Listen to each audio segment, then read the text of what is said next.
Good afternoon, everyone. We're well spread out, as you can see. There may be others joining us. I had slight difficulty parking. Other people may have difficulty parking. Oh, somebody's getting a coffee, aren't they? Someone's outside. With your indulgence, we'll wait a second or two. Yeah, because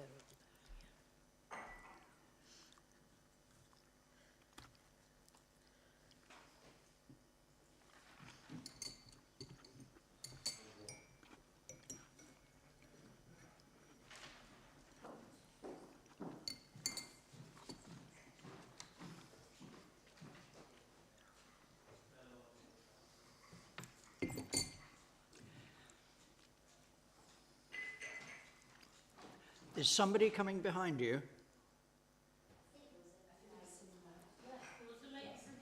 Okay. Oh, yes. that's Lindy.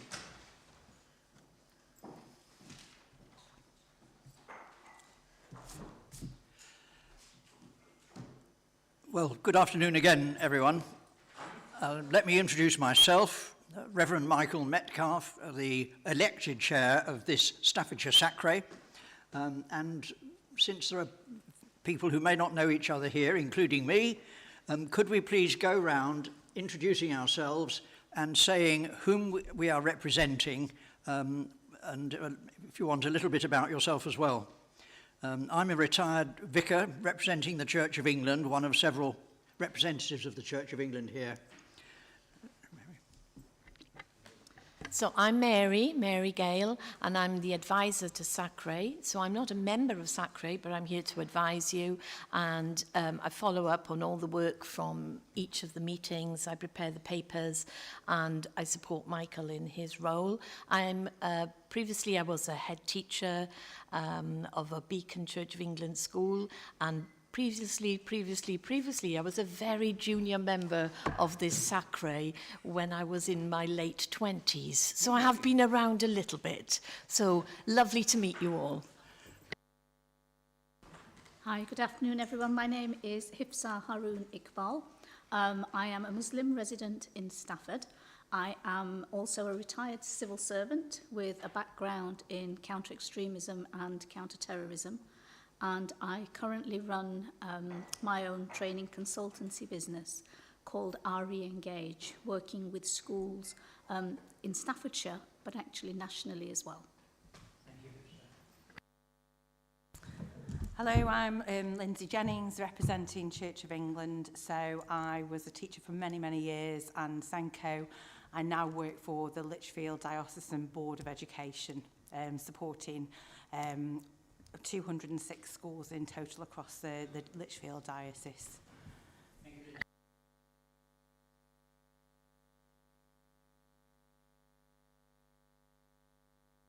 Are we on? Oh, yes. I'm Jacqueline Bander. I'm retired, actually, but I still work as a homeopath, but I used to work in business. But I'm a member of the local Baha'i community, which is a faith. There aren't many of us in Stafford at the moment, but that's beside the point. So nice to meet you all anyway.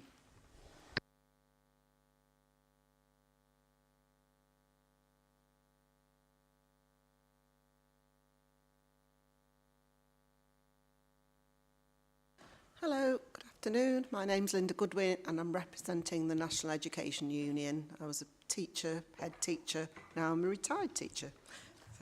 I'm still a member of the National Education Union though. Thank you. Philip Atkins, County Councillor, representing the County Council, and your Toxteth Rural. Paul Snape, another County Councillor, background in policing. Before that I was trained to be a Catholic priest. So I'm a Catholic, but I'm representing the County Council.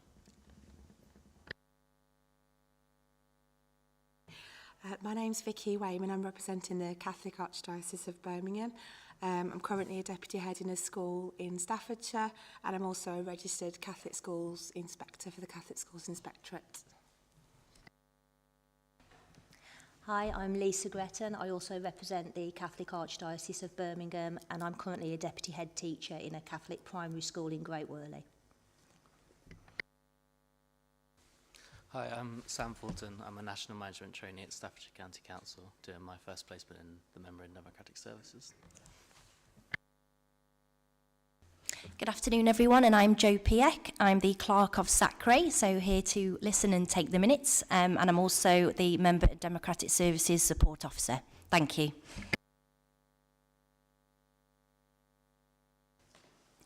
Thank you very much, everyone. If you're totally unfamiliar with SACREs, we operate within 4 groups or committees, one of which is representatives of the local authority, Paul and Phil. Another one is teachers' unions. That's Linda. And then we have Church of England, which is me and Lindsay today, and then other faiths and religions than the Church of England, which is everybody else representing us, somebody here, as well as our 2 supporters from the borough, from the county council. We are quorate, fully quorate, in that every committee needs to be represented just by at least one person.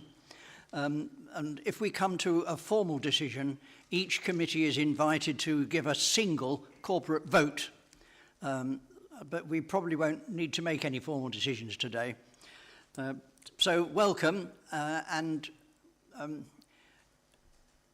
we'll proceed with the agenda. Can we have the apologies, please, Jo?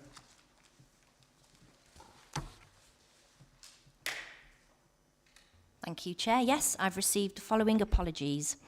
Sam Kerwin, Sam Phillips, Gabby Oldfield, Sean Miles, Zoe Cahalan, Vicky Priestley, Councillor Northcott, Councillor Wilcox, Councillor Perry, and finally, Samuel Smith. Thank you. Okay, so if everybody was here, we'd fill this room. We'd be hunting for chairs, perhaps. But people support us as and when they can. So it's good to welcome you all this afternoon, and particularly to anybody who's here for the first time. Is anybody here for the first time? No. Okay, good. That's fine. Thank you very much. On to item 4, appointment of Vice Chair. You'll see from the minutes of the last meeting... Oh, sorry, updated membership. Thanks, Jo, sorry. Thank you, Chair. Yes, just to update you on the membership of SACRE. There's no changes in terms of new members to welcome since the last SACRE committee, and nobody has left us either, so there's no changes. But I did just want to let councillors and members know that I have made an update to the SACRE webpage. If I'll just stand up and show you behind me. We have now added, you may have all received the email, to share your representations of faith. So just with regards to the number of representatives in that seat, and as I'll scroll down in a moment, I've also added the current vacancies that we've got. So, as you can see, and there's a TV over there as well if you need to, this has been added. And then current vacancies that wasn't showing previously, so that is now showing there. And this is a public site? It is. Yes, that's correct. So hopefully it's just, it opens up, you know, finding new members for those vacant positions that we have got. Excellent. And yeah, under review, so we can amend it accordingly as well as we fill those posts. And apart from that, I'm actively seeking to fill the vacancies that we do have. Thank you.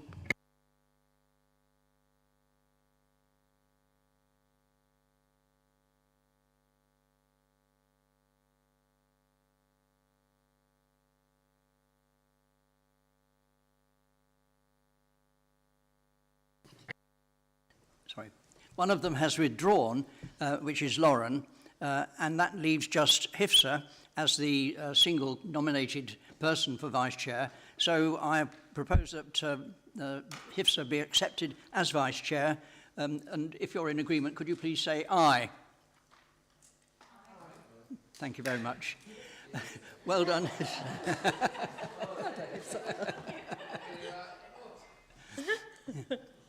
That would be good, Hifsa. Some of you may remember that HIFSA has been vice chair of SACRE before, and it's good that she's back in this role again. It's good to be working with her. Thank you very much. The minutes of the previous meeting, 13th of November, these have been circulated.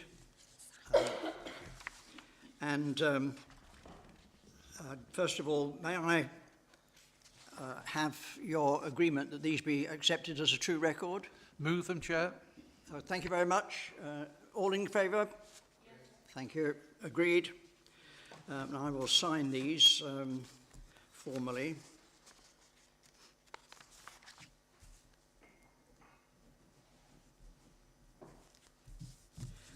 Thanks very much, Joe. Very efficient. Are there any items that people wish to pick up from the minutes before we move on? There was one that I noted myself. It was first of all page 5 as it is, first page of the minutes. Page 6, page 7, page 8. I have something to say about page 8, item 25, the SACRE annual report. I didn't receive any information to say that it needed changing in any way, except for a few typos, which I sorted. I've sent it on to Staffordshire to Tim Moss, the Assistant Director of Education, and I'm just waiting for him to say it's okay. Once that happens, I then pass it back to the clerk, and she sends it off to the national body for SACREs, and then they send it off to the Department for Education. So that's where we are at that point. And it will also be distributed to every school, yes, and to members of the County Council. And it will be received by one of the scrutiny committees, where members can be asking questions if they want to. So we've got that further bit of process. That was the one that I was going to mention, Mary. So well done.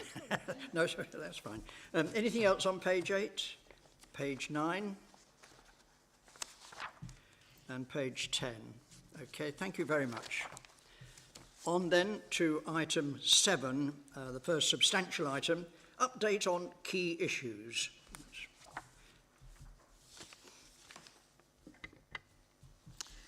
So, thank you for receiving my report. All the information here outlines the type of work that I have been commissioning or undertaking with regard to supporting schools.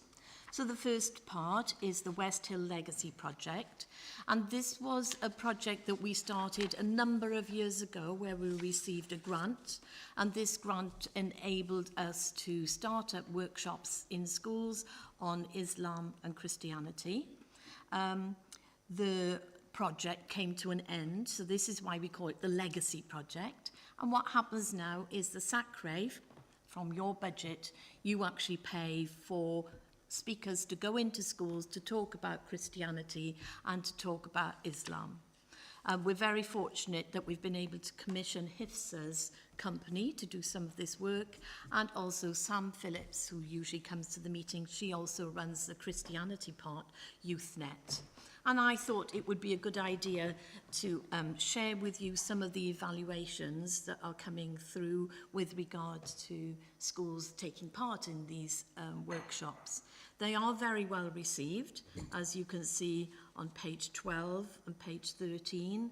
We've got some fantastic comments there.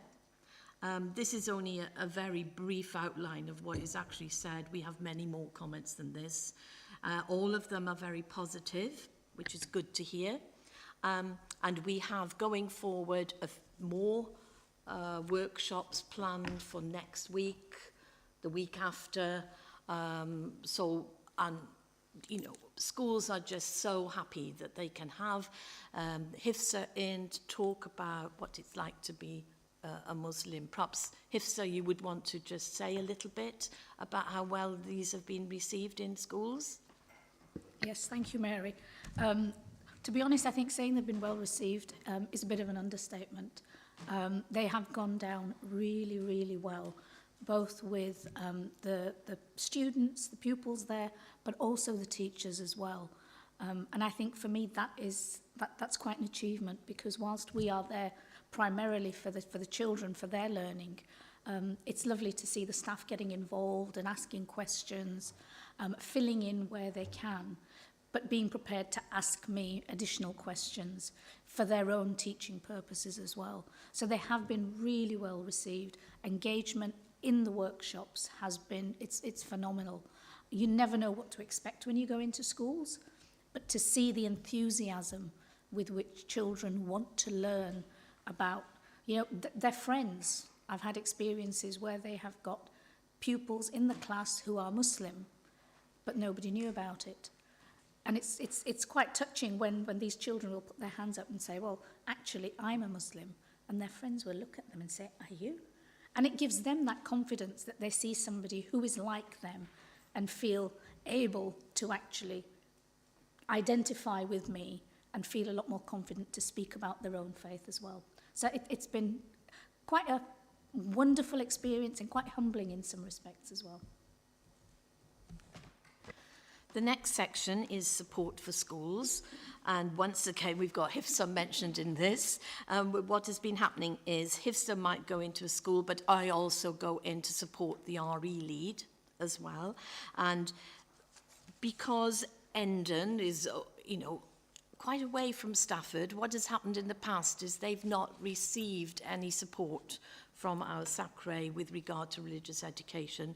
So I've been over to the schools in Endon, into the primary schools, and I've been giving them information about religious education, the work of the agreed syllabus, and then if they are happy and willing, they then ask for HIFSA to come in and carry out a workshop, which is what has been happening. And you can see under the support for schools, one school particular in Endon, they had their SIAMS report, and that is Section 48 inspection by a separate team to an Ofsted team who go in and give an evaluation within a Church of England school of how Christian distinctiveness is exemplified within the school.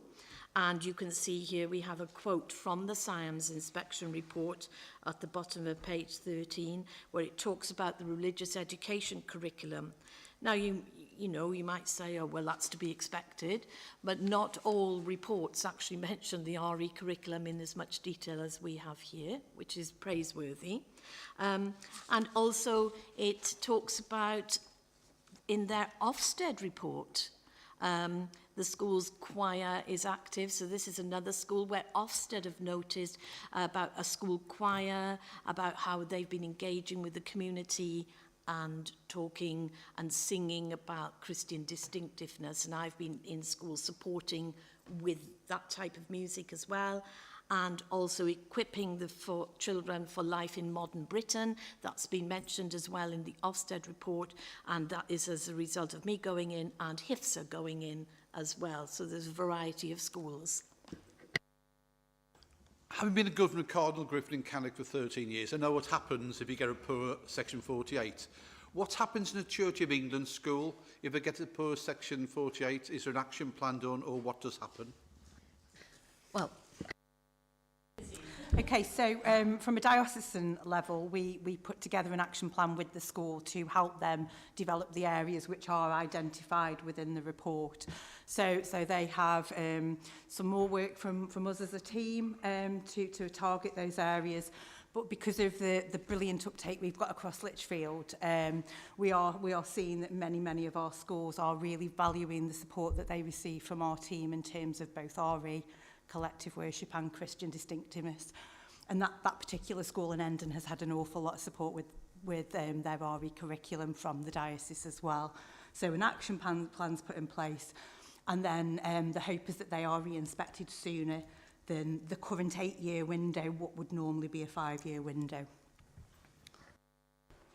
Can we do the same for academies as well as schools in our control? We do exactly the same for academies. So the Church of England schools, if they were previously either a controlled or an aided school, will get the same support whether they're an academy or not. And the two schools mentioned here are actually academies. And HIFSA and I have been supporting more academies over the past few months because we know that they're a little hesitant about what it is they should be doing with regard to the legal obligations. Last night, I was at Cheadle Academy, who are looking to work with HIFSA on diversity aspects. There was an Ofsted today, and one of the areas being brought up was life in modern Britain. So everything is, they're very happy because we're doing all of the things to help and support schools. And this morning I have been into Elaine's High School in Stone, where we've never been able to actually help and support. But we have a new head teacher who is very willing to hear what it is that is the best way forward to prepare pupils for life in modern Britain. And the good thing about this is normally we're invited into an infant school or a first school or a primary school, but now we're getting many more inquiries from middle schools and high schools, which I think is, a real good success story. So we just look forward to the future. It's exciting for RE. A little bit more information here on the Holocaust Memorial Day. So most of you will know that I have access to approximately 500 schools with regard to how governors should be operating, working within schools, and also access to another 43 local authorities. So it's a little bit wider than just Staffordshire at the moment. And within the information that I give them each term, and I run face-to-face meetings, I've trained somebody to carry out webinars, I give them always information on religious education. I always put something in to the document. Of course, there are lots of compliance aspects, but I always have an RE section. And in this RE section, we talked about this time Holocaust Memorial Day, which was, not too far in the distant past. The next part is the Culham St Gabriel Charity Grant. You might recall that our SACRE was awarded £6,500 in order for me to go and visit schools to talk about equity, equality, diversity and inclusion. So we have actually visited more schools than we intended to within the grant. I've had a final meeting with the Culham grant organisers, and they're very, very pleased that this SACRE has had influence at Edinburgh University, at various schools, yes, within Staffordshire, but also at Newman College and so on in Birmingham. So it's good to know that our SACRE is out there in the community, but the wider community as well. So I made a total of 11 presentations, which is 5 more than they had expected of us, which is fantastic. And the feedback from that has been that they understand that through religious education, their schools are able to deliver the curriculum to prepare pupils for life in modern Britain by using equity, diversity, and inclusion. So this has been well received. The grant is now finished, but I have been asked if I would now prepare a paper for the National Governance Association for their next publication, and if I would also put on the Culham St Gabriel website the actual PowerPoint that I used, which I will modify slightly. So that's helped with networking. So we come to the next section. Before we pass on, I think we ought to congratulate Mary and thank her very warmly for taking on this project. All right, it was money from one of these prestigious grant bodies, but it required a lot of hard work and a lot of intelligence to make it work properly. And Mary has fulfilled her remit splendidly to the satisfaction of the grant producers, as well as to everyone that she's met and been involved with. So we really do thank you, Mary. Say well done. Is it appropriate to give a quick round of applause?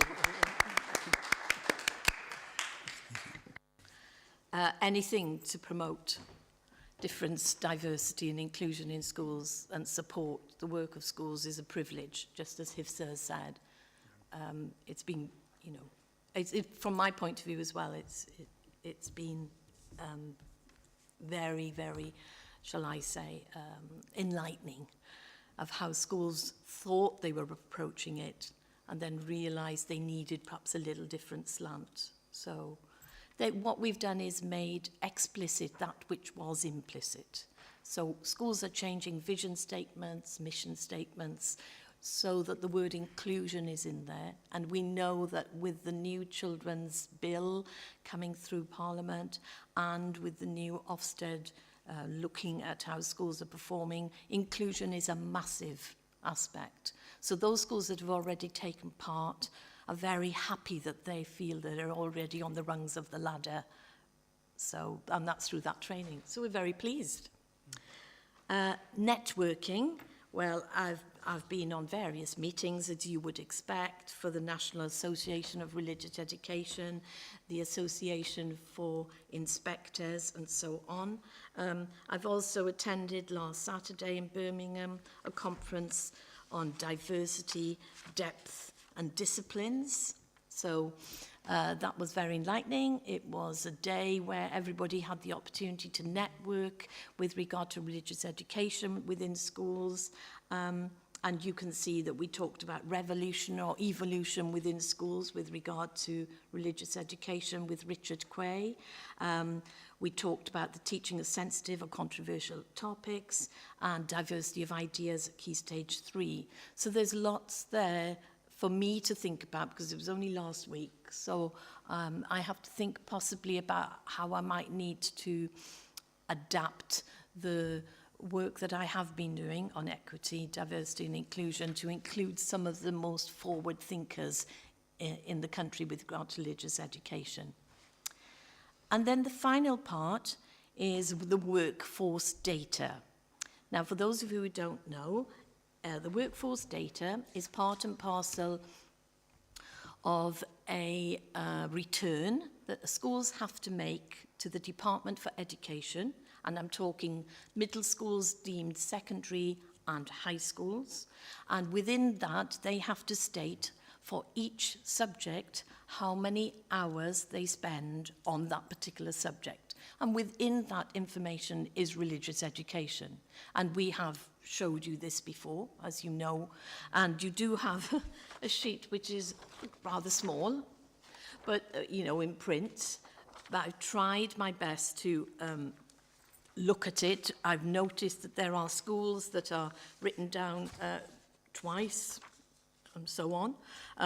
So the database has been a little difficult to interrogate, but looking at the hours for religious education and religious studies, there are also, I've noticed, no exam results for some of those schools as well. So I've made a list of those schools that I need to look at in a little bit more detail, and they're on page 16. So I'll be looking at Leek High, Cheadle Academy, but I'm on that one now, Western Road High and the JCB Academy.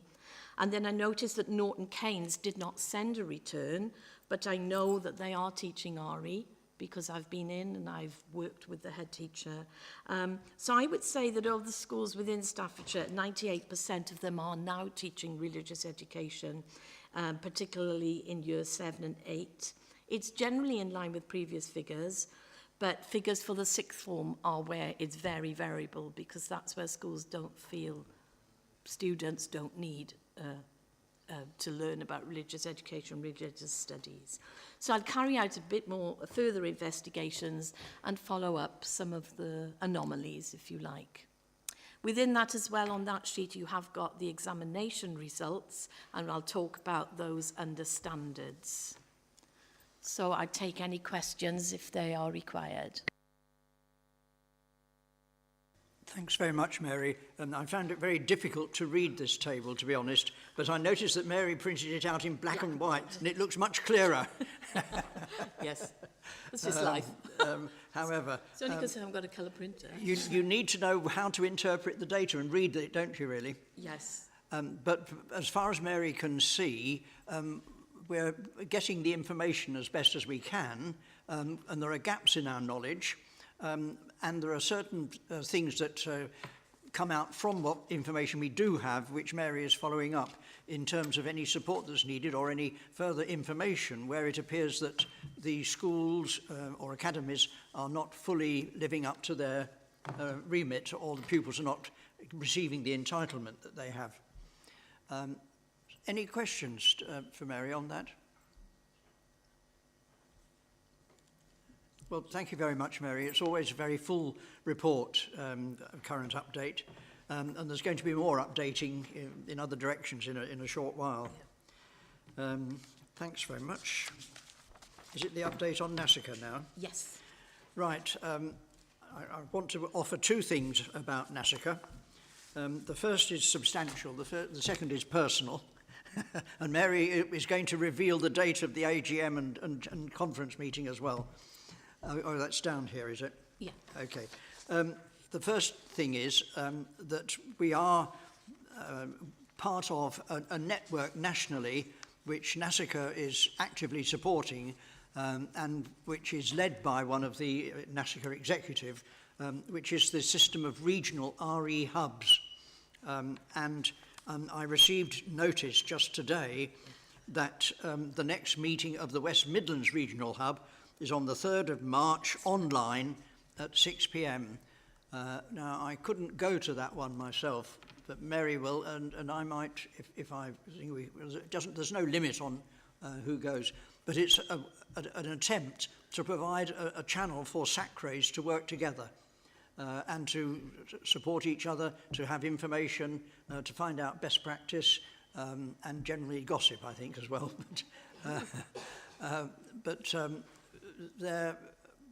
One of the developments from the research into RE that was carried out by the REC some years ago, and I think they're the next stage on in the evolution of SACREs and the RE world, and we do want to work with them.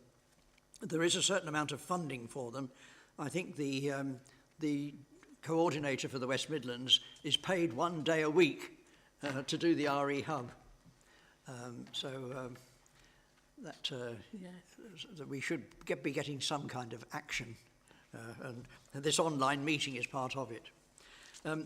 The other thing that I want to share, and this is really an aside, it's something that you can be amused by if you like. I ceased to be treasurer of the National Association of SACREs 2 or 3 years ago. I am still the authorised person for their spending of any money online. And I am still having to do this work because they have not yet become a company with their own new bank account. It's taken ages to negotiate this and to work towards it. So I still have that personal link with NASACRE, and I just wonder when the time will come when I will no longer have to authorise payments. I don't authorise all payments. There is a second authoriser who's the administrative officer, Marie, who lives in Ipswich. But I particularly have to be authorised to pay her because she is on the payroll for NASACRE as a consultant, really, as an independently employed officer. So that is me, and as Mary has pointed out, the date of the conference is the 19th of May. I don't know which of us will go to it. Is Mary hoping to go to it? If you're willing that I go to it, of course I will go to it. I can make myself available. And there are 2 places that will be allocated to any SACRE, and then more if there's the space after that, towards the end of the booking period, if you like.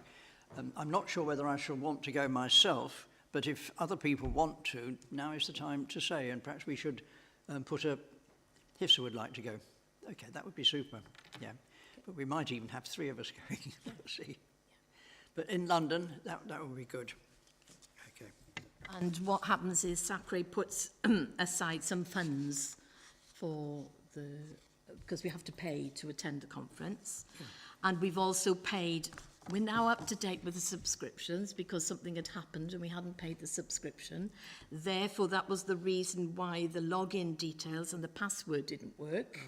But now we've sorted all that out, and Joe has managed to get the next password, haven't you? And I've had authorisation from County Council that they have now paid the subscription. So we're fully paid up, and so I look forward to going in May, and I look forward to HIFSA as well being there. If you look at the password, you'll see that there's a G, R and an 8 followed by R and E afterwards. That, I think, was devised by me. And I'm pleased to say it's still being used. Great RE. Well done. It helps you to remember it.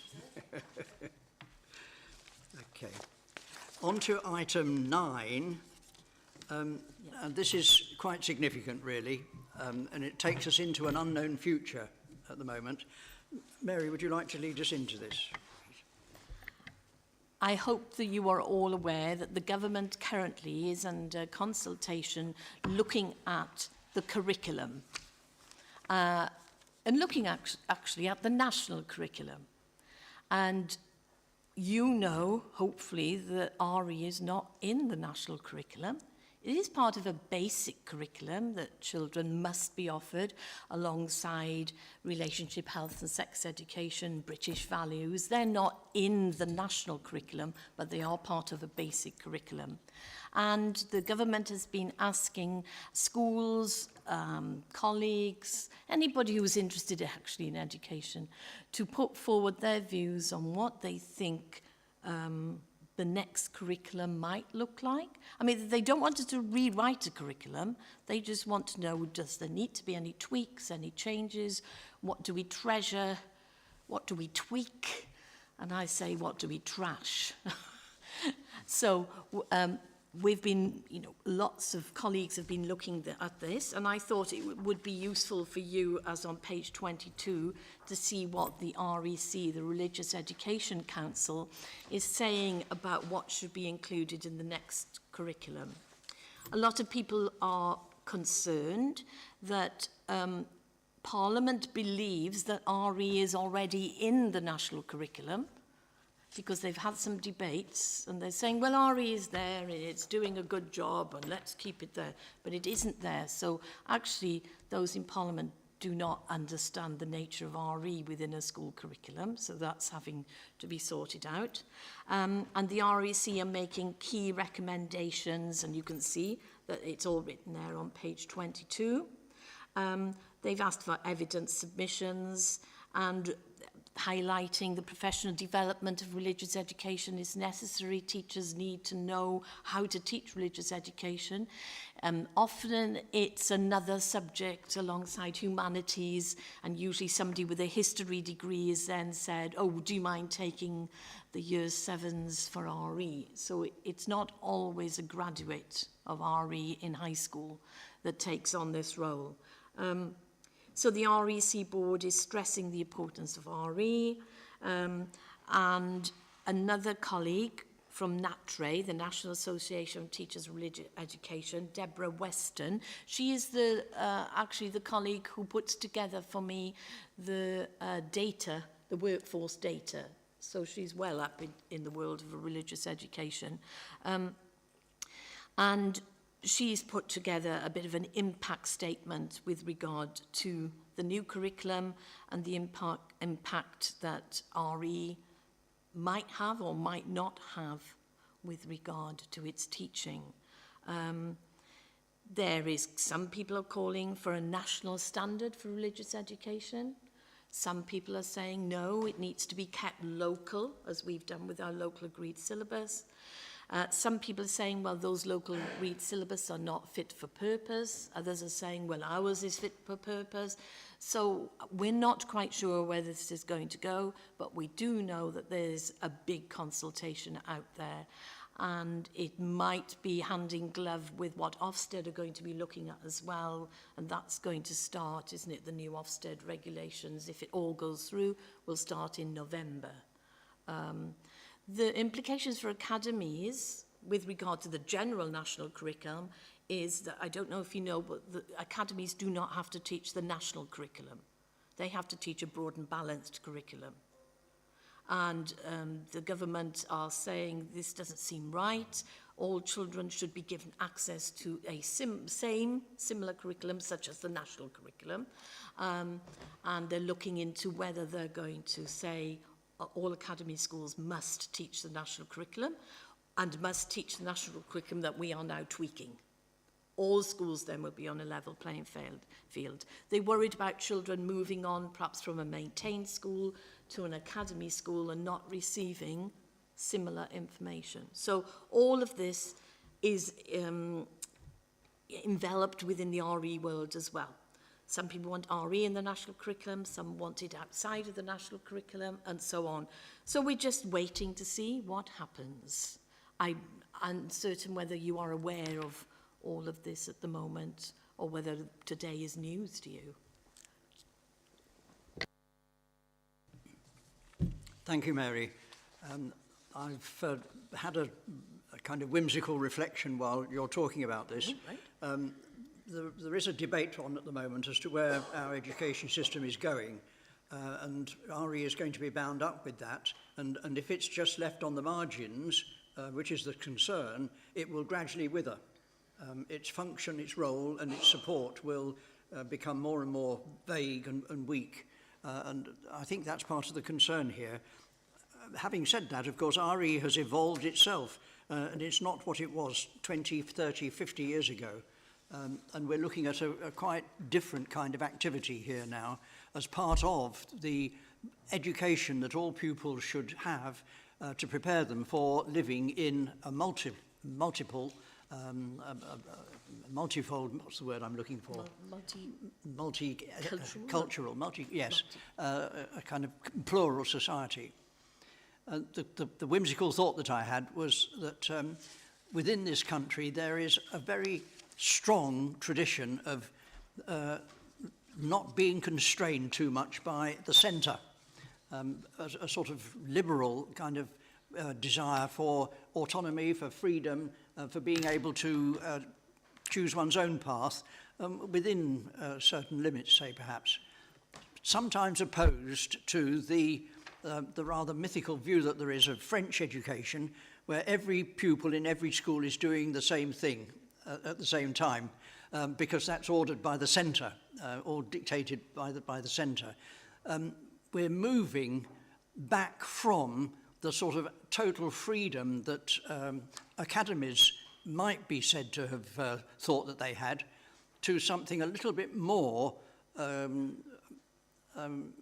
channeled, if you like, to bring a little bit more uniformity into pupils' experiences and the kind of end product, if you like, that we hope that pupils will turn out to be at the end of their school period. They should all have acquired certain skills, certain capabilities, but also have had similar experiences that help prepare them for the same community that they will all be living in. So there's this tension between total freedom, sort of liberal things, and total control and dictation as to what should be happening. And that's why there's this sort of debate in the middle at the moment, and we don't know where it's going, but we do want RE to be very much part of that. And because of the historical background to RE, it at the moment is not part of the conversation. And the lobbying, of course, is to ensure that there is some kind of inclusion of RE within the debate that's going on, and part of the kind of planning for the future of the schools and the education that pupils are receiving. I'm just asking myself whether there's anything that we as a SACRE might or should be doing about this. Should we be lobbying our MP? Should we be making representation to Parliament directly? Certainly the REC is mobilising the lobbying side of things on behalf of the RE community, as we can see from the material that Mary has shared. But that is just one voice in a sense, and although it may be listened to and it does represent the RE world nationally, there's a lot to be said for stirring things up at a local level as well. And it might not, our current MP in Stafford, at any rate, might find it useful to have a cause with which to prod the current government.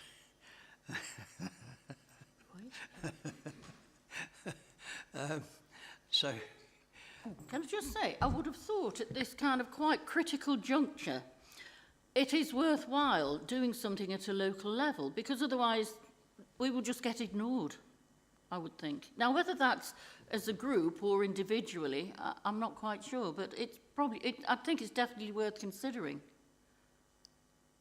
thank you very much. One thing we could do is to prepare a statement, a letter which could be circulated to all members of SACRE, which we could pass on to every MP within Staffordshire. That would be a lot of work, but it could help to raise the profile of RE and also add to the lobbying that's going on. Yeah.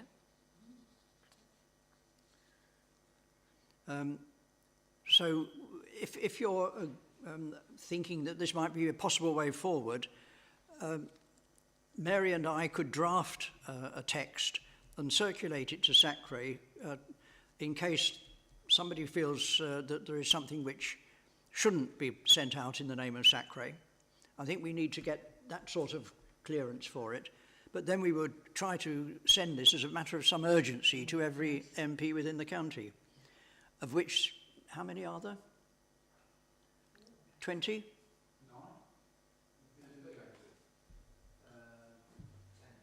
10.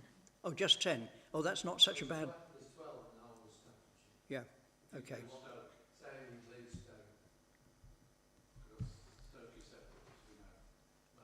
Yes, yes. Yes, yes. Well, we are here to express the concerns of residents of Staffordshire, and we're very happy to do that and be inclusive on that one. I mean, I've been partly thinking on my feet here, but we seem to be finding a way forward that we'll take action on. Okay, thank you very much. And I think we are at a crossroads here. This is a sort of moment of, well, truth isn't the right word, moment of decision. And if things go in one direction, RE will thrive and will grow and evolve. And if it goes in another direction, its future is very uncertain indeed. So I think we have to seize the moment. Okay. Lovely. Thank you very much indeed. And we now move on to an interactive episode. Has it got something else? Is update on standards. Okay, sorry. Number 11. Yeah. So this next part is usually where I present to you all the data from the examination results from last summer. It seems ages away. And I give you the GCSE results and the A-level results. Well, I have tried and tried. I have asked and asked those people in the know, but I have not yet had the results. So I contacted my friend, Deborah, at the National RE Centre, and she said she would add them to the database that you had on the workforce data. So I know it's really tiny, but the column which gives you the percentage of pupils at GCSE that have had a pass from grades 9 to 4. So grade 9 is the top, so 9, 8, 7, 6, 5 and 4. They are included on that tiny sheet, and they are included near the right-hand column, which is a percentage column, and it says percentages. It's after the Ofsted grading. You'll see there's an Ofsted grading, good, requires improvement, special measures, and then along from that, we have some percentages. This is the only information that I have currently on the standards of GCSE, religious education or religious studies in Staffordshire. I have no information on A-levels. Normally at this point we are discussing them, we're looking at different schools. I am trying, and I will continue to try. So I have tried to put a summary for you on page 27 about the public examinations.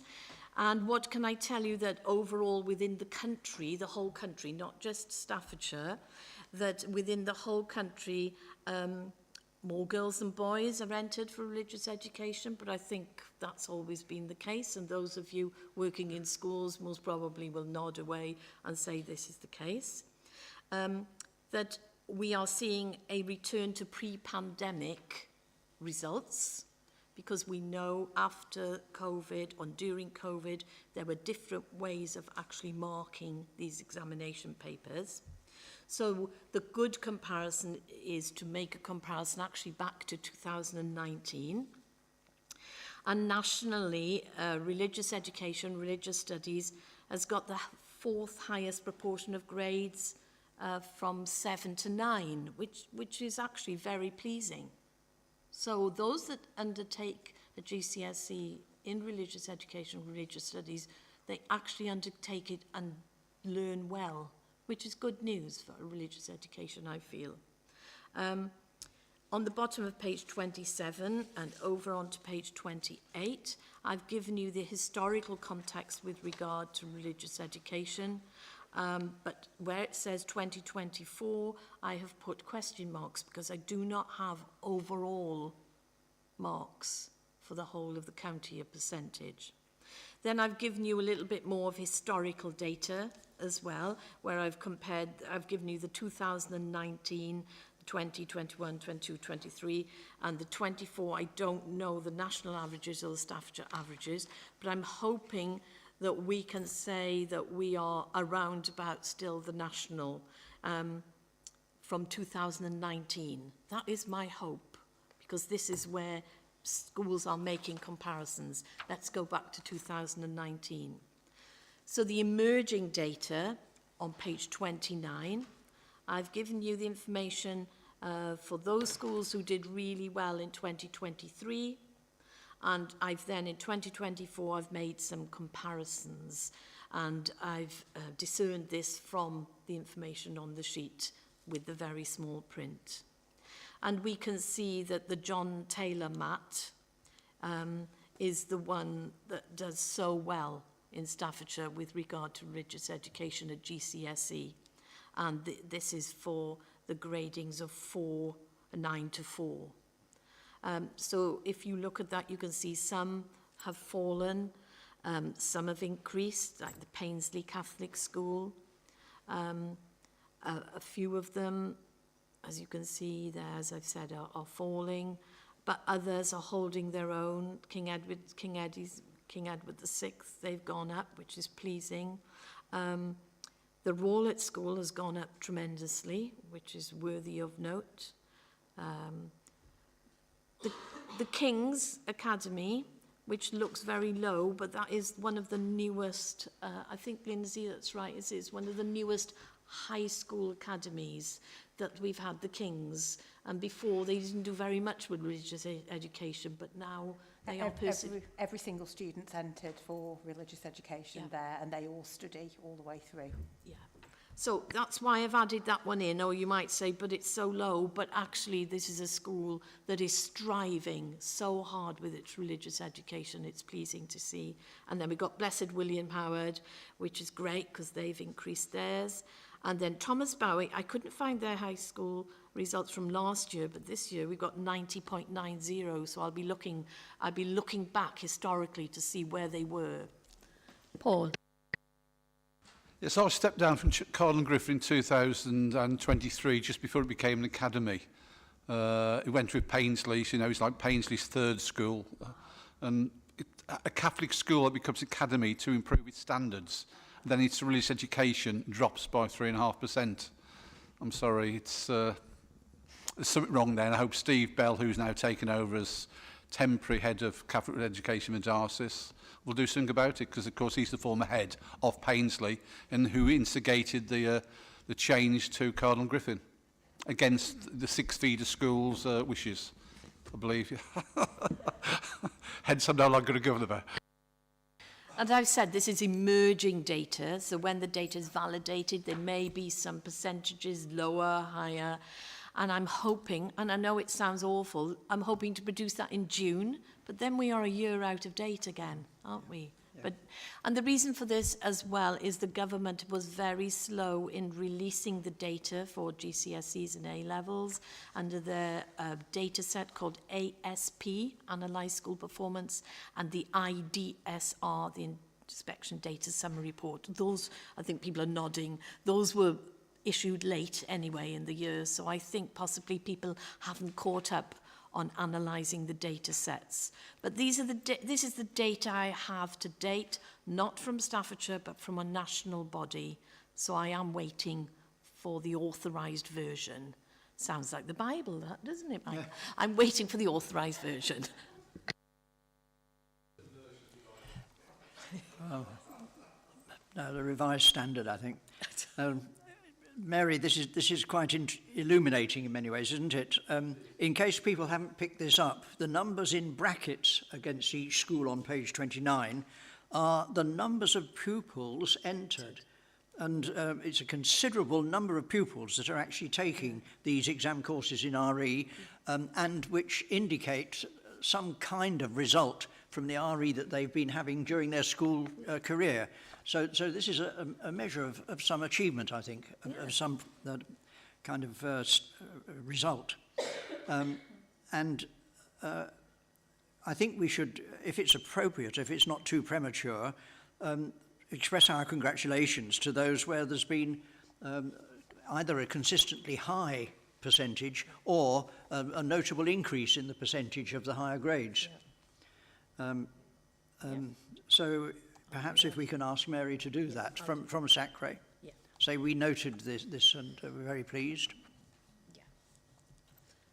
I will point out in the provisional data we've received, we would like to congratulate you just in case there is a tweak. But at the moment, this is what we have and this is what we congratulate. Any other comments? Okay.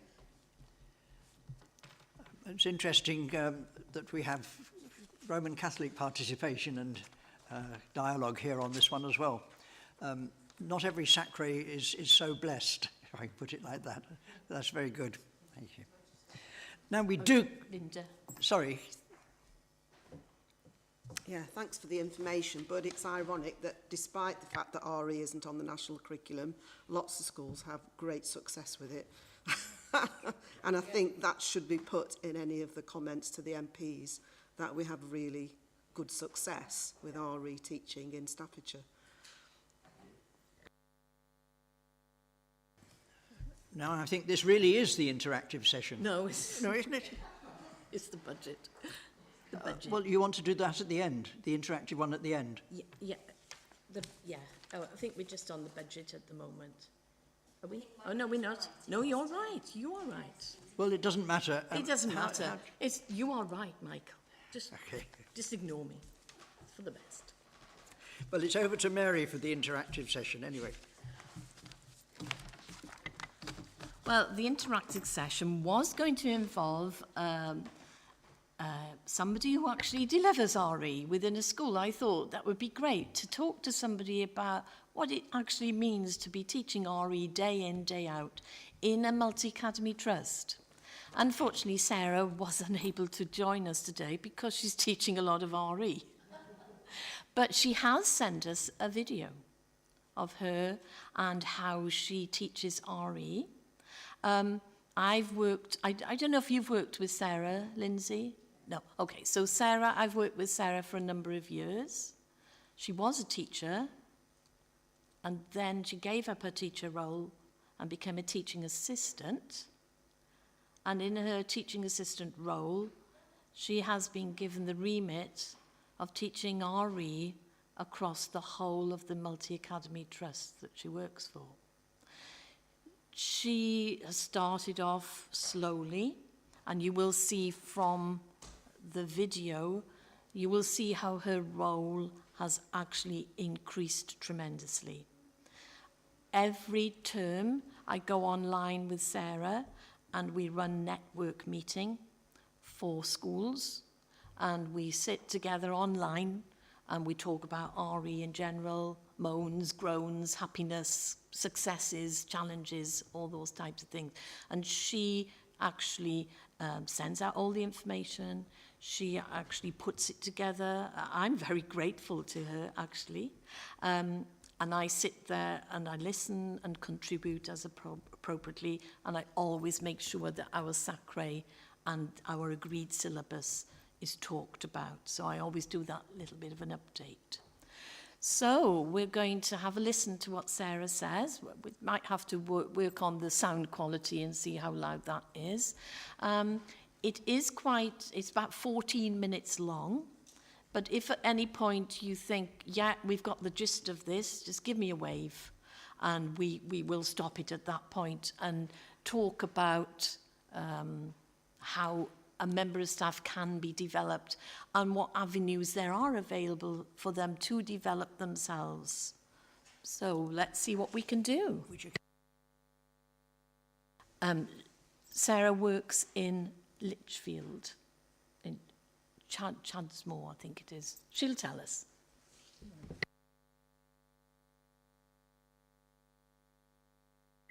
Hi, my name's Sarah, and while you're watching this at your SACRE meeting, I will be teaching Year 1. I'm really sorry I can't be there, but Mary asked me to tell you about my role, what I've been up to. I have to say it's been a very unexpected journey, so I'm going to take you from the beginning of how things started to where I've ended up in a completely random place. So my actual job is I am a HLTA at Chadsmore Primary Academy in Lichfield.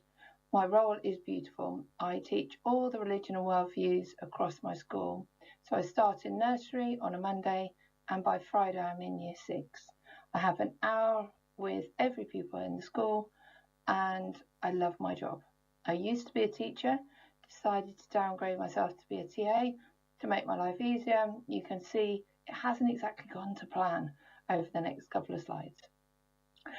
When I first started, I didn't have any subject knowledge. I didn't know anything about RE. I had no lessons as a child. I hadn't had any training when I was learning to be a teacher.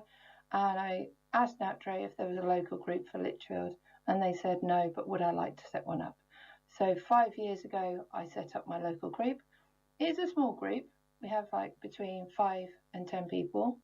The group has a meeting once a term for an hour, which is free, on Teams. Occasionally people come to my school to see what I'm up to. This was a very cool local group meeting where Anna from the Board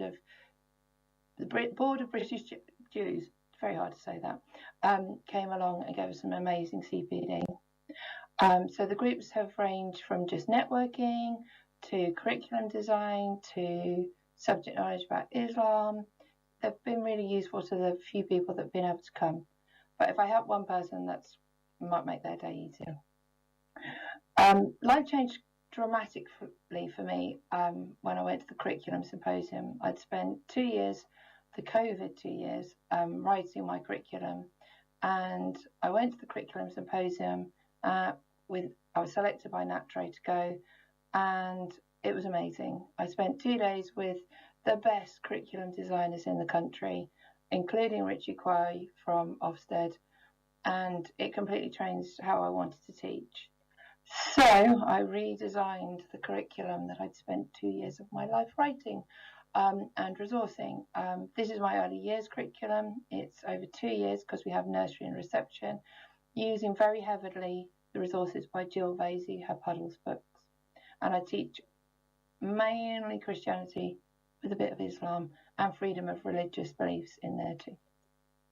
I spent a lot of time, because I didn't think I was, well, I wasn't, I was awful at early years RE. Spent a lot of time developing resources to get the children playing and talking about religions. These are my Key Stage 1 resources. I have 2-year curriculum. The first year we do a massive unit, Introduction to Judaism. then another one, Introduction to Christianity, and then Introduction to Islam. Huge units linked between a real person, a real child in a book, and my persona dolls with their articles of faith. My second year of Key Stage 1 is all book stories. I use my storytelling books and my wooden characters to tell the children lots of stories from the Bible, stories from Islam, so that they have a real sense of the religions before they hit Key Stage 2. These are my religion and worldviews booklets I made for Key Stage 1, mainly because I don't like photocopying, to be honest, but they work brilliantly. The children have all the scaffolds and supports they need. I genuinely think I looked like that picture when I said I'd finished my curriculum. So having written a curriculum for 2 years, I then spent another 2 years rewriting it. And I'm very proud of what I've got now. It's not there. I said that in my tweet that it wasn't there, but it has been a battle completely. I've spent a lot of time, I spend a lot of my job supporting SEND pupils, and they are brilliant at RE. And I spent a lot of time removing the barriers of writing, lots of talk tests, lots of drawing, because if you look at the words where it says story green words, they're the words that I expect my children to read in reading. And if you look at the words from the RE curriculum, they've got no chance. That's just for an average child. So I've done a lot to remove the barriers of writing, including making hundreds of these. This is in print, and I make lots of sentence starters and word maps to help them. And these have gone to lots of teachers that needed help and have nicked all my resources. I like going out and meeting the real people who live the religions I teach. We have lots of links with Wade Street Church, with the cathedral. We go to St Chad's for mock weddings and christenings. We go to the Buddhist temple in Kings Bromley and have lots of links with the Buddhist monks there.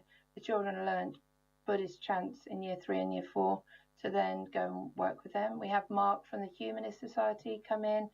We have Connor from Life Church. We have Assad from Lichfield Mosque. We have Gemma from the Methodist Church. We have the puppet show people who I can't remember their names, but they were amazing, come in and do puppet shows of different Bible stories. We've had the Rhyming Bible come in and do a whole show of the whole Bible in an hour. It was amazing. Real people have made my curriculum. They really have, and made my life a lot easier. Because I didn't think I was very good at early years, I really focused on it, and I got to go. I went and joined a local group for early years. When I was talking about what I was doing, Jill Vasey, who's the author of the Puddles books and the Belonging and Believing books, liked what I did.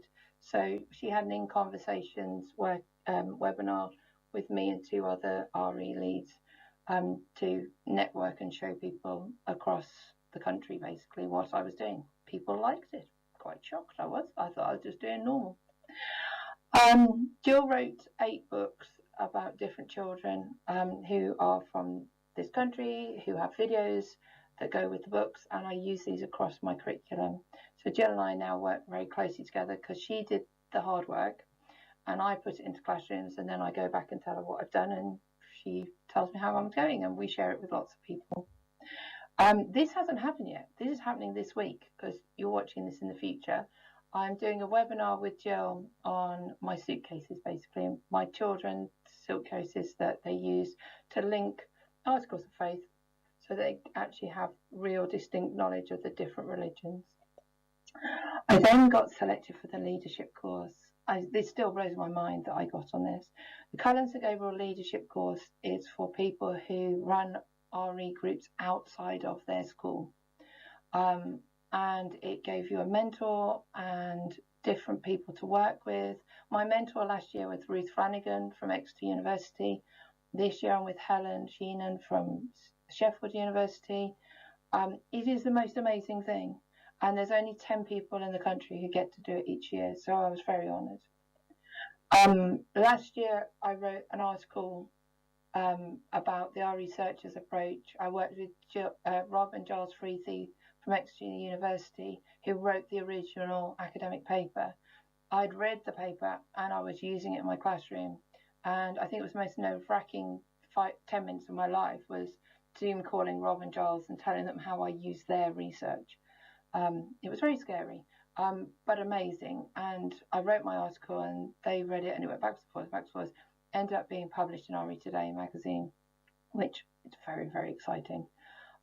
Part of our leadership course, we have what's called community and practice meetings where we learn how to be better leaders. We did one on how to teach adults. Very different to how to teach children. Children are a lot more mouldable, and you're the expert in the room when you teach children. You're not when you teach adults. This is my cohort. So I have some amazing peers that have become just the best of friends. They are my RE geeks. Claire in the middle is was the leader of the course last year. It's Fiona Moss this year. We do reading groups where we read PhD thesis, we read articles, and we do this with Professor Sean Whittle, who's amazing. We use lots of big words, which I never thought I would be able to do. This is us at the AREAC and ORE conference that we'll be going to again this year, which was great to meet up in real life instead of just being on Zoom and to talk to different people. So the leadership program has given me so much. My mentors have been amazing. They've told me that I can do things that I didn't think were possible, from contributing to books to talking at webinars.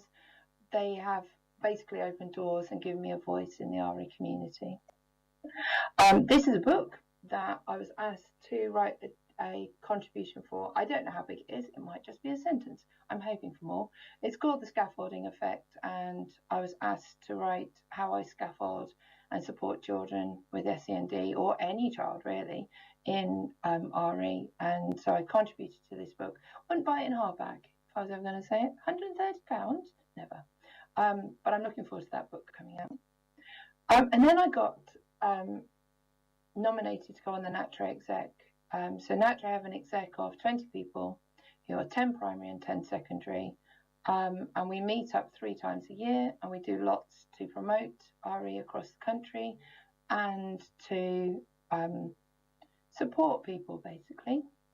So I am on Twitter and Facebook, and I get lots of times, if someone's put a question on a post, especially about primary, my name gets tagged underneath because I might know answers. Social media is really helpful to get to more RE teachers to support them, because we can't get to them in real life. Each month, NASACRE Exec hold what's called an RE chat, where it's open to anyone. It has different themes. So in October, I ran the RE chat with Louisa, and about being a supportive RE lead, especially for people who are non-specialists. And then in January this year, I did one on technology, including AI, and how technology is really improving things for our children and how it can enhance, but also it's quite scary when it gets to AI. Louisa from the podcast invited me on to talk about what it was like on the exec, and I'm hoping to work with her more in the future. She's in my leadership course cohort. She's also on the NASACRE exec and is the best place for CPD. Last year I judged the Spirited Arts competition for NASACRE, so I got to go with Lat Blaylock to look at thousands of pieces of artwork and decide which ones won the National Spirited Art competition. I've never been so astounded by the commitment and sheer creativity of children. An amazing experience that I hope to do again this year. This is Austin, my cat. Austin is a very big fan of webinars and CPD. Through social media, through NASACRE, through my leadership course, I've got to find out about lots and lots of free webinars, especially on the RE Hub's website. So me and Austin do a lot of webinars, and it's really enhanced my knowledge. I've done on CPD on Forbes, so freedom of religion and beliefs, and added that into my curriculum. Done lots about inclusivity across all religions, but especially Judaism. The Jewish Museum has been fab as a person to work with. This was Identity Unboxed, which was a project using items from different faiths that the children didn't know what they were, and getting them to question them. So I was approached to be on this project and got accepted They sent me 5 items that I didn't know what they were, which was great. And the children had to work in groups to ask questions, make links, and the children just loved this. And then we completed questionnaires of what they thought they were. This year I might do it by sending it home, see what families think about those items. Apart from all the many things I've just spoken to you about that are not my real job, this is actually part of my real job. I am Community Academy Trust Networking Lead. So across my mat, I run networking meetings. I also go to Multi-Academy Trust Lead meetings that are run by RE Hub and NASACRE to learn more about my role. I did a whole day of CPD at my school for my academy chain, and I run lots of meetings. I also have a website for my academy chain that I put lots of resources in, highlight new things out so that my academy chain, I'm up to date with everything new in RE. This is the most embarrassing picture ever to go on Twitter. I worked with Ruth Marks and Katie Gooch from ARIAC and ORE to do a webinar on how multi-academy trusts are, how we lead them basically. And I found the button to make love hearts just as they took that photo. So that's me giggling because I could make love hearts on Twitter. It's very sad, and on Zoom. I also do help. I like going on RE Hub's CPD because they are the one-stop shop for RE. They're great people to work with. I got approached by John Taylor to do some training for them for their initial teacher training. So I went along last year. I'm going along this year to do 2 training sessions. They get more training than I got before I started this job. So I'm actually quite jealous. I got some fantastic feedback from them. I think they were quite shocked that 3 hours of RE on the last Friday afternoon before the Easter holidays could be that exciting. And here's some more feedback. I hate reading it, so I'm not going to. But they quite liked it. So what's next? I've got a book review coming out on the Belonging and Believing series by Jill Vasey, coming out on RE Today magazine. I'm hopefully judging Spirited Arts again. Want to get to more people in my local groups. I'm thinking of contacting MATs because if I contact one MAT, it will go to lots of schools. More networking for my academy chain. I'm doing some action research at the moment, teaching sacred texts through disciplines, so theology, philosophy, and human social sciences. So my research will be written up and published somewhere and presented somewhere, not sure where yet. I'm writing a section for an international EBAT book about the RE researchers' approach to classrooms. I get to shadow 3 amazing RE consultants across the country over the next 3 months. And to be honest, the last 2 years have been so unexpected that I don't know where it's going to take me. I know you currently haven't got any vacancies in your SACRE, and it's very hard for me to get to any SACRE meetings due to the fact that I'm teaching and I'm quite a long way away from you. But who knows, one day I might be able to get involved with you. I'm really sorry I can't be there, but unless you wanted me to bring 35-year-olds, it was the only way I could do it. I hope everything's well with you. Thank you for listening.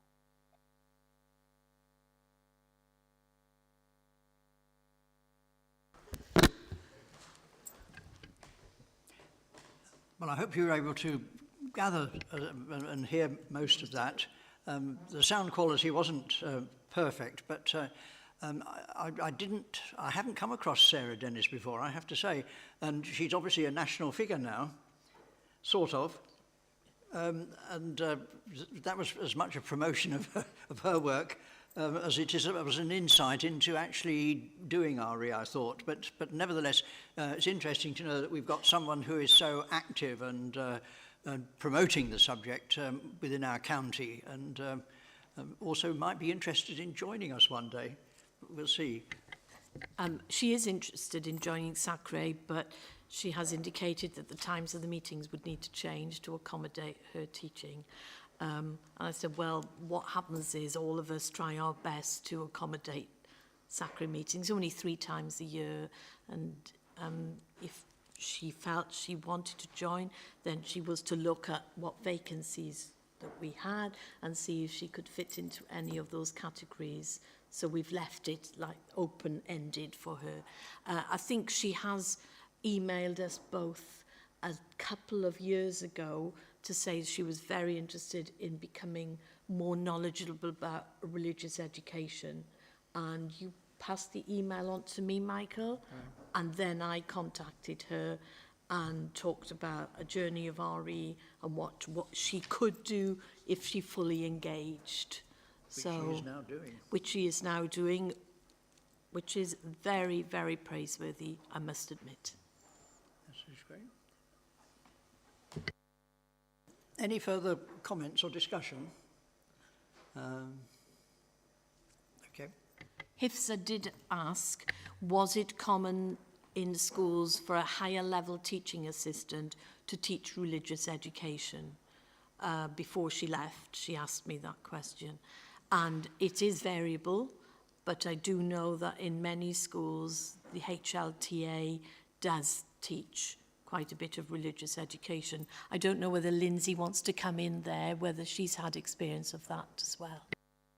So in our church schools, we advise that RE is taught by a teacher, and if not, if there are occasions where an HLTA teaches, it is for a small proportion of the year's RE teaching, and that person needs to be very well trained.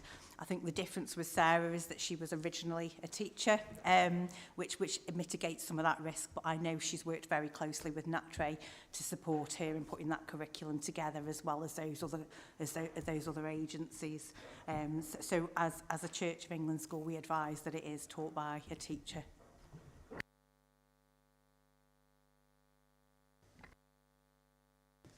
Well, thank you very much. That was quite illuminating in its way. And it shows that given the right kind of enthusiasm and attitude, anybody who is able to teach in a school is able to teach RE. And if they're given the right support, they can teach RE very well. Could I just add to that I think the biggest consideration for many of our teachers across the schools is time and subject leaders. So anything we can do as a SACRE to support with schemes of work, because our syllabus is quite skeletal compared to many of the others, and many teachers who are teaching RE are having to do an awful lot of work to translate that into actual lessons. So as you can see, Sarah's put a lot of work in using the National Association of RE Teachers to support that curriculum building. But I think the biggest issue for many of our teachers and subject leads is time, because they are teaching potentially 10 other subjects every single week. So whatever we can do to support with, you know, the basis behind the curriculum, I think is very, very important.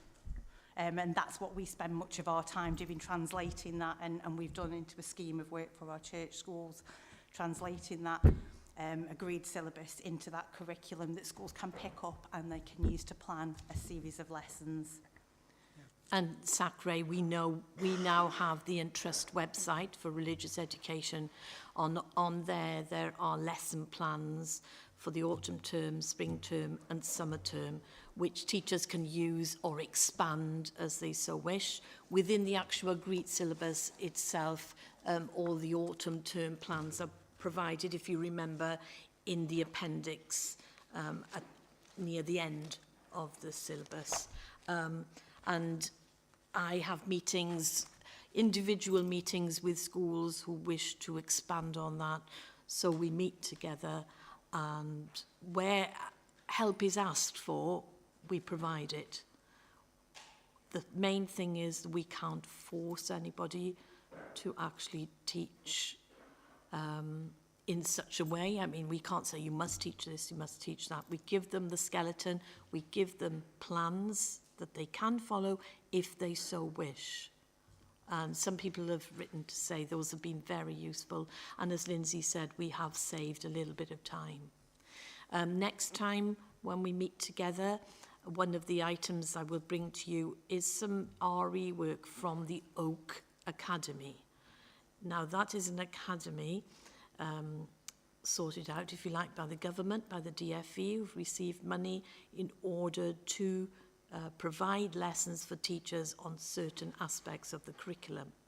They have provided some RE lessons. So what I will do next time is bring along a couple of those for you to have a look at as common sense and as professionals, and perhaps give your viewpoint into the interactive session of whether you feel they are fit for purpose or not, because I'm not going to say one way or the other, because I'd like to hear your views on that.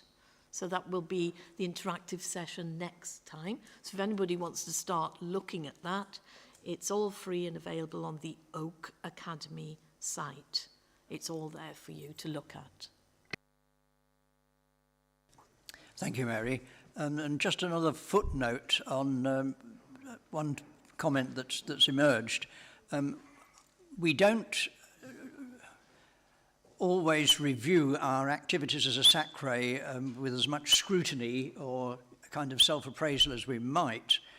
But I'm sure that if we were to do so, perhaps we do come to this question from time to time, we would look at fundamental issues like when should the SACRE meet and where.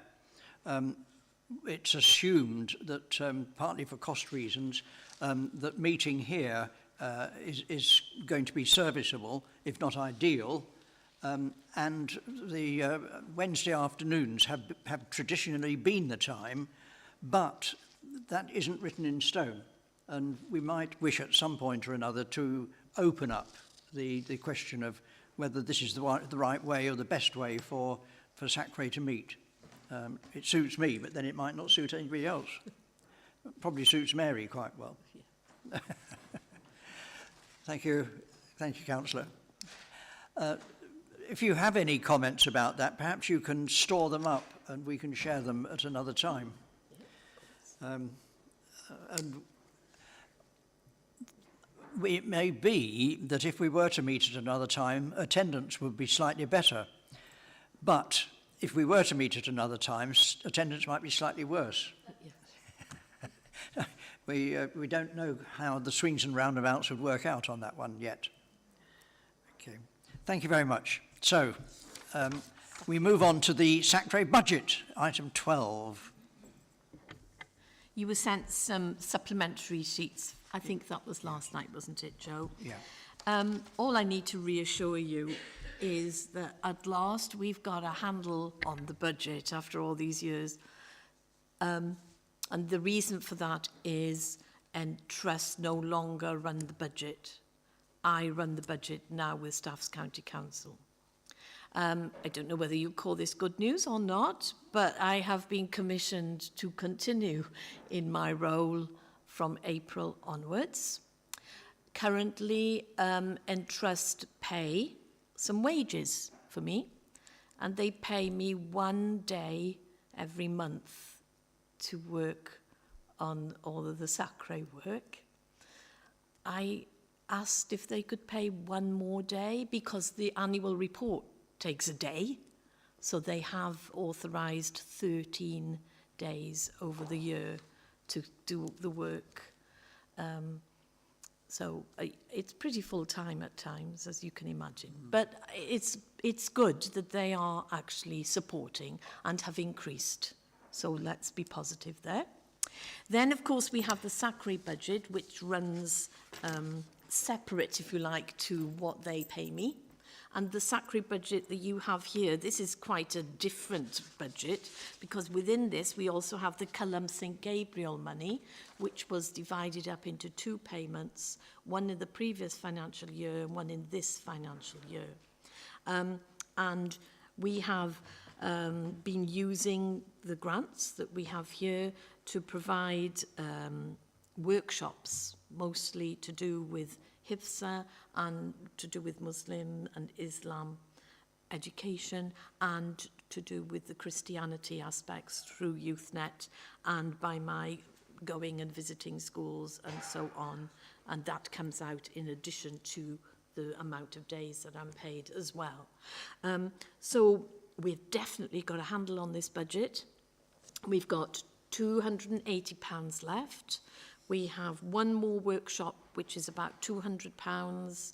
which we're waiting for a purchase order number, because everything has to be done correctly with purchase order numbers and invoices. Everything's, well, as you would expect, because it's public money. So I think basically we've got £80 left, Chair, to the end of the year, and all the workshops that are coming up, all of them have purchase order numbers associated with them. So those that I was talking about with HISA, all that is catered for within the budget. So the budgets, we're working hard. We've got, you know, we were given £6,720 and we have £80 left. So, good news. And this takes us up to the end of March, of course. Yeah. That's when the new financial year begins. It's very good news that Mary is being engaged for a further year. It's a year-on-year situation. And we don't know until it's absolutely signed and sealed, or written in stone, well, written in an official document, that Mary is going to be continuing for a year next year. But it is very good news. We're grateful for all that Mary does. And if I can say this, whoever she is working with and for, she gives more than full value for money. I don't know how she does it. But we certainly get more than we pay for or is paid for to service us. And we do thank Mary and we appreciate it. There are two of her actually, but Yeah. the other... The other one's working. It's a privilege, and I love working with SACRE members. I love working with the schools, so I actually receive a lot of pleasure from it as well. So, you know, it's a mutual task. Any questions on the budget and the figures that we have? In some ways, I find the format quite difficult to read. It's the system that the county have. Could I just ask what the transfers, the 11,610 is that is transferred to other accounts? Is that what it means? At the bottom. Yeah, well, I know the one you mean, yeah. I think, I'm wondering whether that is the combining of the amount they pay me plus the 6,720. Oh, right. Yes. I think that's what it is. Yeah. Because we don't get 11,600. Well, I was going to say. We get 6,720 and that's the money I work on. Right. The figures I don't Something really else. look at. I just look at 6,720 and then I take away each workshop or subscription and that's the bit I work on and I ignore the rest. I'm not a very good accountant, but I know what we've got, I know what we spend, I know what's left. Thank you very much, Mary. The important thing is that we've got £80. We're still in the black at the end of the year. The next item is the work programme. This is the diagram on landscape format. This is the kind of format that's followed in all the scrutiny committees at the moment. And it's quite helpful as a way of seeing what we've done and what we're scheduled to do in the future as well. And there's also a RAG rating on the right to let us know where there's anything that is slipping through the net particularly or that needs some attention. I don't know whether you want to go through this with us, Mary, do you? Well, you can see with the amber ratings, you can see that new members are becoming familiar with the roles and responsibilities. I think those of you who've been to a couple of meetings now are hopefully getting a hang of what it's all about. Are you made aware, including myself, about religious education, collective worship? We always try and update you on that. So that's amber because it's never finished. Then the scrutiny of GCSE and A levels, well, that's red at the moment because I lack of information, not through lack of inclination. Support for the agreed syllabus, well, there's a lot of support going on, so I put amber plus, but we'll never be green because not all schools are yet that familiar if you like, with the agreed syllabus, but working on the diversity aspects and engaging Islam and Christianity resources, that is where we get the plus points. The Culham St Gabriel grant being utilised, well, that's a green because that's been fully utilised now. And I know, if possible, if anybody wants me to deliver some of that as a workshop, it might be that I ask for a purchase order number from the main budget and we work on it like that. Understanding of equity, equality, diversity and inclusion, that's still ongoing. Schools are still very interested in learning about that, especially in light of the new Ofsted information. So that we put that as number plus. Development of the websites, well, we're still developing those. I am trying to look at more Key Stage 3 type planning at the moment, so I need to look at that and then put that on the website. And engagement with RE hubs. Well, that's Sarah that you've just been hearing with. That's the NASACRE hub that on March the 3rd. So I think we are working on that. And then what did we want to do? Well, we wanted to talk to pupils about their thoughts about RE.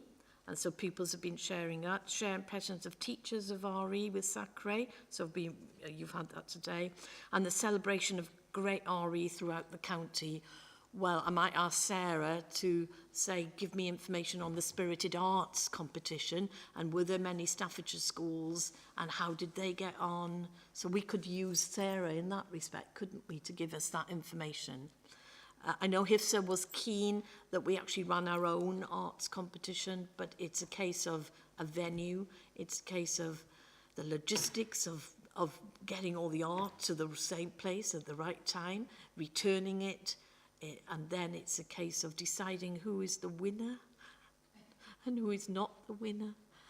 So there are lots of things involved in that, but it might be that I talk to Sarah about celebration of RE through that Spirited Arts and piggyback of her knowledge, because she has the knowledge, so we must use it. So, and she's paid full time to do her work, so that's where we are on the development plan. But if anybody feels there should be other aspects on there, please, please, please speak up. No, thank you very much, Mary. That's a good overview of what we should be doing and what needs to be done. So we can move on to item 14. I've explained this at many recent meetings, what this is all about. Does anyone want me to go through it again?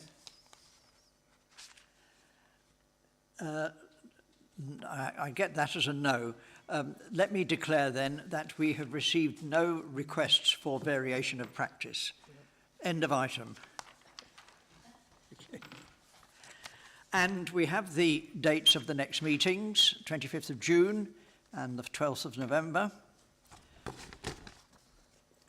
And all that remains is to say thank you for your attendance and participation, your eager participation, and to declare the meeting closed with thanks to our support people as well. Thank you very much, everyone.